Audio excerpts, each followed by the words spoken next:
Welcome, welcome. I'm here with Danielle McDonough, and she has been a client and a colleague and a friend. Um, she brings two worlds together for sure as a channel of genius. She's a former Division One and professional hockey player, and now she is a mindset optimization coach with a master's in sports and exercise psychology. She's helping especially younger athletes and their parents to build confidence and resilience and mental strength to thrive in sports and life. She's the author of The Empowered Athlete and serves as the official mental skills coach for the USA Hockey's National Development Camp. So, welcome, Danielle. Thanks for being here. Oh, thank you so much. It's an honor to be here, truly. Well, I just really respect, and I always have, even when we first got connected, I was like, oh, that's really badass that you're this, come from the professional hockey world and then are bringing these what in mainstream we might call softer skills, but really you're bringing some great deep transformational work into the high performance athletic culture that that athletes get involved with even when they're teenagers, even when they're kids. So I'm curious, how did you get into this line of work? Like, what happened that got you into this? Well, the short answer is I Googled jobs in sports and this popped up. Nice. But a little bit of a longer answer is I feel like my entire life has sort of been leading me in this direction. Growing up in Southern California to Canadian parents. So my parents are from Canada. That's how I got involved in hockey so young, Uh-huh. because that's what Canadians do. So, but in Southern California, hockey wasn't really big back then when I was growing up, Mm. especially not for girls. So I played Cool. with boys, and I was the oftentimes the only girl, not only on my team, but the only girl ever. Like we Wow. played against all. So I was the only girl from the age of 5, 6-ish to 18. And Wow. so, there's a lot that got packed in there. Hmm. When you talk about like mindset and skills that would have been helpful for me during that time frame.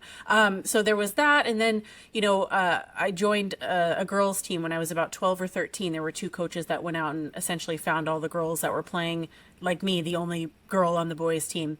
And Right. they brought us together to make one team. So I was 12 and the team that we made was a 19U team. So I was 12 with 19-year-olds. So Wow. there's a whole bunch of stuff there too. Wow. Yes. And then eventually I was recruited and, ended up playing in college and then professionally. But I think that everything that I experienced, and I say this to my athletes and to my parents too, there is literally nothing that you have gone through or have yet to go through that I have not experienced myself. All of those invisible barriers that are holding us back from hitting that next level or from achieving that goal that we want to achieve, where the answer isn't necessarily let's go into the garage and shoot 500 pucks every single day. It's something between the ears. And so, I went through all of that. And so now I'm in this space where I get to not only help athletes identify what the problem is much faster than I ever could, but I also have these tangible tools that I get to teach and coach them on so that they can apply them and use them and break through that invisible barrier again much faster than I was ever able to. I see a little bit of myself in all the athletes I work with, and so it's a really kind of a come full circle moment for me. So that's what I mean when I say my entire life was preparing me for this. Yeah. But quite literally, I did Google jobs in sports because What do we do?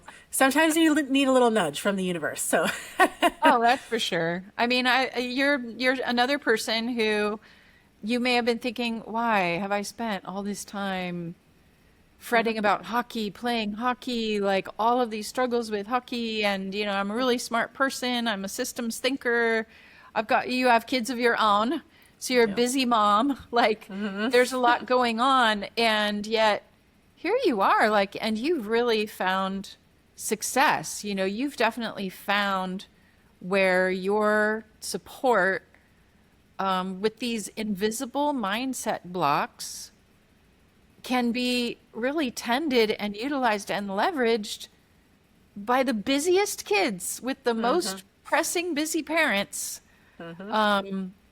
to set these kids up not only for success in their sport, but also success in their life. You know, working with you and learning about what you do, I was like, oh, right. You know, a lot of go-getters, go-getter leader personalities are in sports, in childhood, in high school, in college, and they are high achievers in sports. But what's the toll that that takes? You know, how do you do that and stay balanced and still have a life? Like, and what have you found are kind of the keys for that? You know, because it's obviously they're applicable to us adults too, that happen to be high achievers with work or in sports and anything else. Yeah, absolutely. So what I've found, in doing this work over the last 15 years or so, the sport culture is really changing a lot, and not for the better. I mean, even when I was growing up and playing, and for myself too, and I took all the proper precautions, but my identity became so entwined with hockey. And I played other sports. I took breaks in the off season, but I still had my identity was so entwined with me as a hockey player that when I retired, I had a really, really difficult time with that and trying to figure out, like you mentioned earlier, what else am I good at? What's my next step here? I don't even know who I am anymore. It's like mourning the loss, like the death of someone, the death of me as a hockey player. And so when COVID hit, and professional and Olympic athletes talk about this all the time, that when they stop, and even after the Olympics are over, they go through that period of like, wow, I just trained so hard for 4 years and now it's over. And now there's this period of depression, right? And then when you retire, it's like that again. But what I saw happening during COVID was my youth athletes, my junior high athletes, my high school athletes, all of a sudden their sport is taken away. They can't play anymore because we're on lockdown. They can't go to school. They can't do any of that. And I saw that depression that I went through when I retired, that the professional athletes go through when they retire. I saw it happening in these like 10, 11, 12, 13, 14, 15, 16-year-old kids. And it was devastating. It was really eye-opening for me. And so I had always kind of done this, but I really made it a point at that time to really start incorporating things into my programs to where we're nurturing other parts of their identity so that they're not becoming just this big, their sport is who they are and their self-worth isn't tied to their performance on and off the ice or the field or the court or whatever it is. And so there are some things that you can do. And, you mentioned adults too. It's the same thing. But I think, I have this exercise that I have them go through right when we first start working together. It's called the I am exercise. And if they're a little younger, I adapt it a little bit to I'd like to try. And so basically this exercise gets them to think about other things that they enjoy, that they like to do, whether that's hiking or knitting or playing another sport or going to see movies or reading books or walking their dog or whatever it is. And if they're younger and they haven't tried things, maybe they've seen something that they want to try. Like I want to try mountain biking, right? And so they write these things down. And then we factor in time ideally every week would be nice, but at least once a month to where it's factored into their schedule. They set aside time to do these things. And so now we're nurturing those other parts of them. And so if you think of it, before I held my hands together clasped, when I talked about my identity being intertwined, this now we're unclasped, it's just a fist. And you have your fingers coming up like spokes from a wheel. So one thing might be hockey. Another thing might be hiking. Another thing might be cooking. Right. And so you have all these things that make you you. And so if one of them is gone, let's say you're injured for a little bit and you can't play hockey. Well, you still have all these other things that make you you. And so it just sort of, I'm not saying that you won't feel sad when you finish, but it lightens the blow a lot. And it's not, you're not in this place of like, who am I now? I'm not good at anything else now because you've been nurturing these other things that make you you along the way.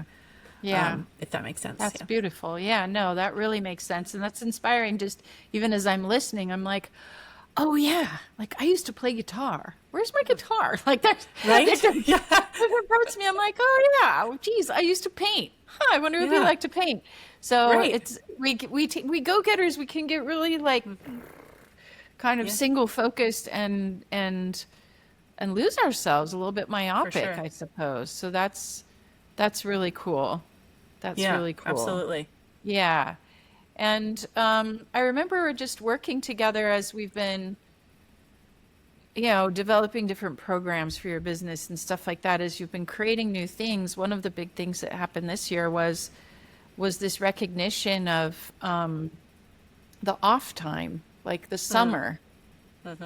And it's tempting to see also for business people, it's tempting to see like, well, it's vacation, like I don't do anything, like that doesn't exist or something, Hmm. and for the student athletes to see summer or off season as like, you know, they think, oh, well, now I don't need my coach, I don't need to focus on the mental game, I'm not playing, so therefore I don't need to tend these things. Maybe you could talk a little bit about what summer really can be and some of these phases of the stress periods of waiting on decisions and stuff like that, that you really unearthed some of these seasons of the athlete that maybe people aren't talking so much about. Yeah, absolutely. So the first thing I would say is the summer is the perfect time to rest.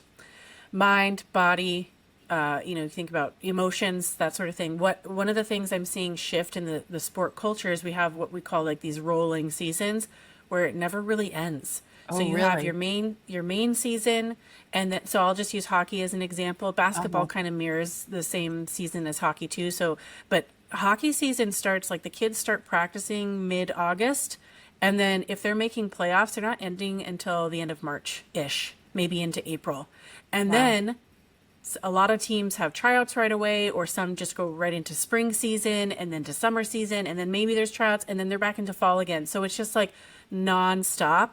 And Yeah. that's not great for anyone. I mean, for youth, for high school, for professional level. I mean, even, you look at NHL players, they're golfing in the in the Uh-huh. summertime. Uh-huh. And it's really important to rest the body for younger kids. You want to help them build different coordinations, hand eye, foot eye, that sort of thing. Use different muscle groups so they're not using the same muscles Oh, good 12 point. months out of the year. Because what we're Yeah. seeing happen is they're getting to the pro level, and then there's just starting their career, and they're blowing out their hip or their knee or their Okay. shoulder because it's been years and years and years of the same exact muscle movements. And so that's the first thing, but also mentally speaking too, you want to give them time to miss their sport. If they're playing Hmm. nonstop, think about like working, right? Everybody needs a Totally. vacation. In, Yeah. in corporate America, you get what, like 2 weeks off? Because you Right. need that time to rest and to turn it off for a bit. Otherwise, we go crazy. It's Yeah. the same thing in school. Kids are off in the summertime. It's the same thing with sport. We need time to turn it off. And you're doing it right if at the end of their break, they're like, oh my God, I cannot wait to play again. I just cannot wait. And they're so excited. That's what we're aiming for. But the summer is also a really good time to work on the mental side of the game because hopefully they're taking a break, but there's no pressure. It gives them the space to, take in these new skill sets and these new tools and apply them in a very relaxed environment, really get to know the tools, really learn them. And then when the season starts up again, now they're hitting the ground running.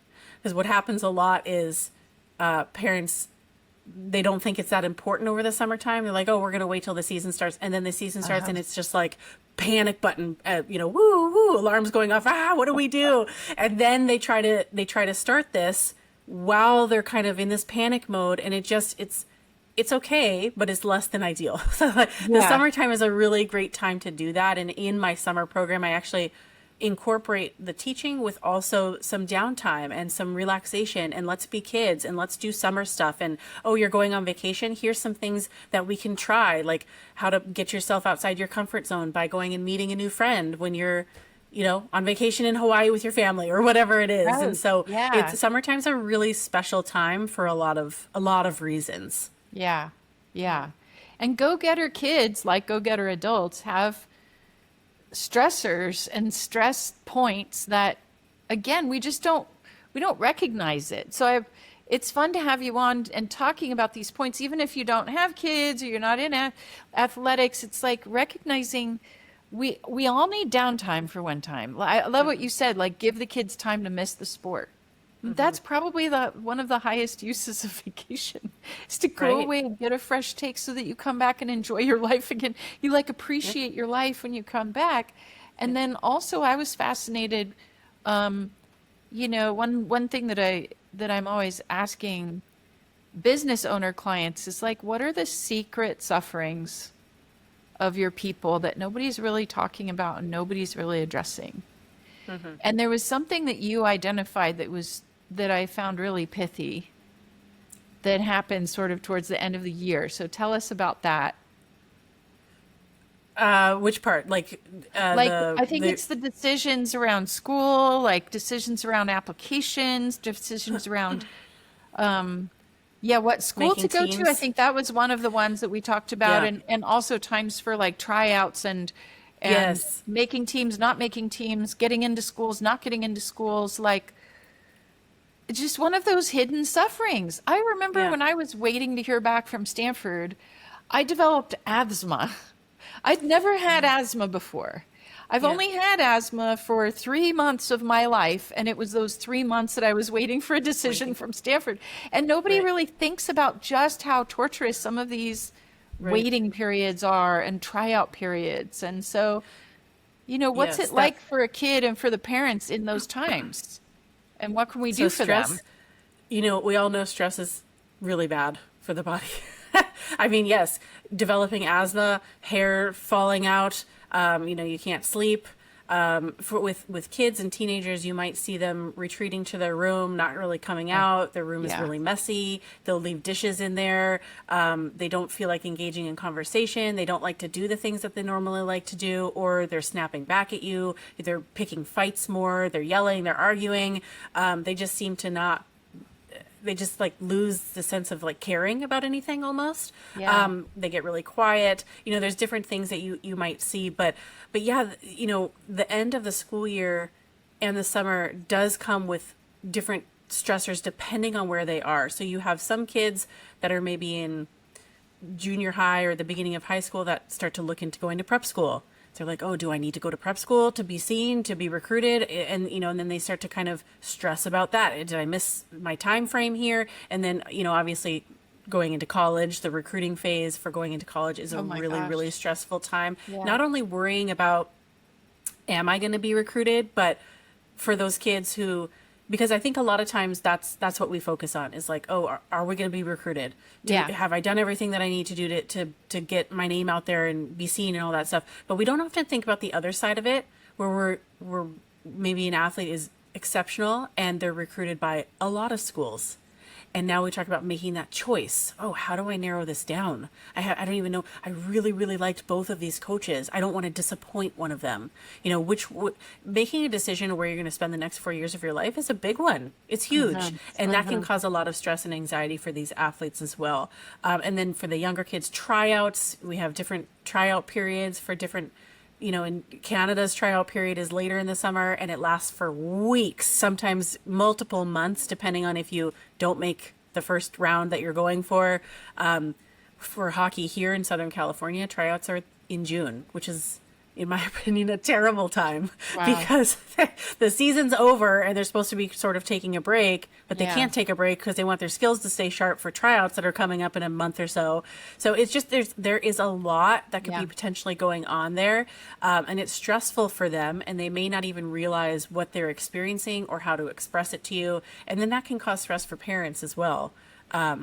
Just am I doing everything that I can for my child, and why do they seem upset all the time? What do I need to do here, and that sort of thing, or why are they being so disrespectful? Why are they snapping at me all the time? So many of the and- things that you're describing, people see as like normal teenage behavior. Well, yeah, they're sulking in their room, they're not doing their things, they're leaving a big mess, they're getting upset, they're saying F you to their parent. They're like, and people just kind of shrug and go, oh, well, Yeah. bummer. And Yeah. and yet what I'm really learning with you is Well, okay, yeah, teenagehood is a stressful time, and yeah, there's hormonal stuff, but also it's a sign that they could use some support with their Right. mental game. Like it's, Yeah.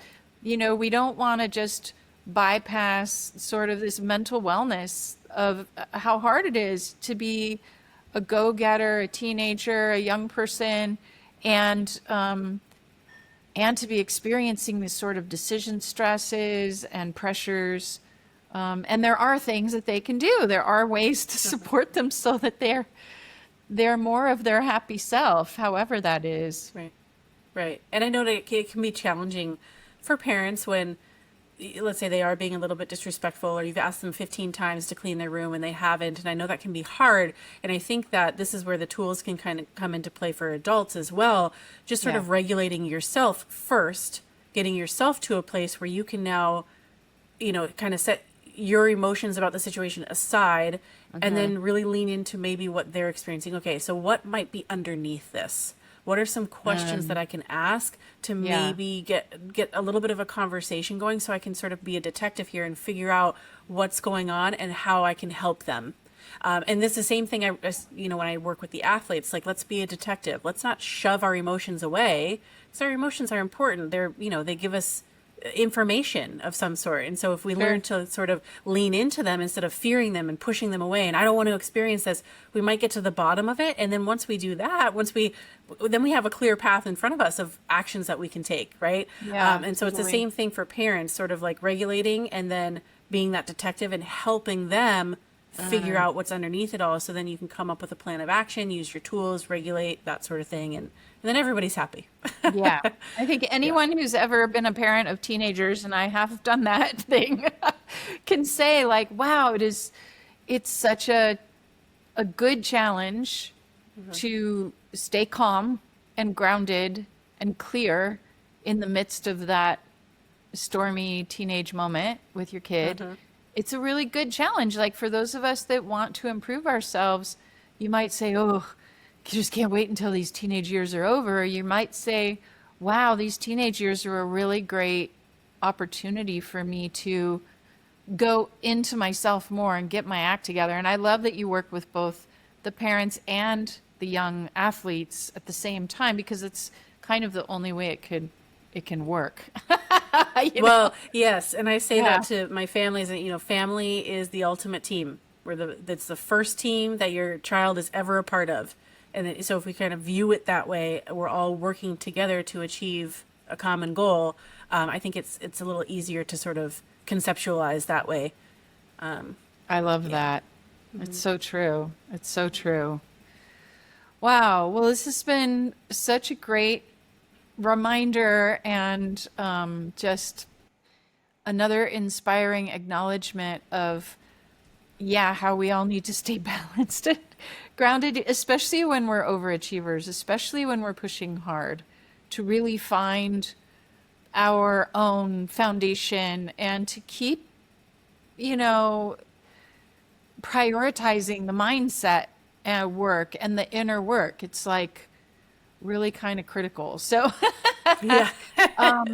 and for those who are wanting to learn more, I just want to direct you to the show notes. We've got links there, including this link to this free private podcast where Danielle really shares even more of the secrets for both the athletes and the parents, like developing that winning resilience that's so necessary under the pressure of sports and achieving and all the things. So check that out. If you're sitting here going, wow, I want to know what more of these tricks are that she uses with her clients, well, you can have that. You can go check out the private podcast. It's really fantastic. It's fantastic material. It's so fun to get to be your business coach because I got to also learn from you. That's part of the most fun part about strategy work. And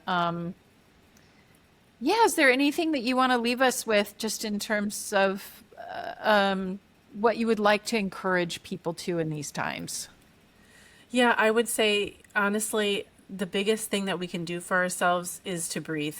And I know that sounds funny. You're like, really? That's it? That's your big insight? But, it really does change things. And I'm not talking Yeah. about just like breathing normally. I'm talking about like diaphragmatic, deep belly breaths.